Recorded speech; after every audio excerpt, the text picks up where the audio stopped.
Queremos empezar a concienciar e a educar a cidadanía que hai outro sistema de transporte como é a bicicleta, absolutamente saudable, absolutamente non contaminante, e que con este sistema de bicicletas eléctricas, eu diría que con moi pouquiño esforzo, pois podemos tamén desplazarnos por todo o casco vello. Unha utilización que vai a ser moi sinxela, que a través dunha tarxeta, pois calquer cidadano virá aquí,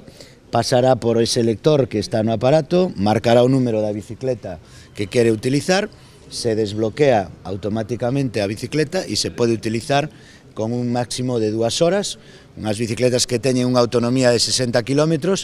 e que vamos a poñer un precio, eu creo que moi módico, xa que podes utilizar esta bicicleta durante 2 horas polo precio de €1. Estamos satisfeitos de ir completando ese gran puzzle que era o casco vello e que a verdade é que agora xa se pode ir visualizando moito máis.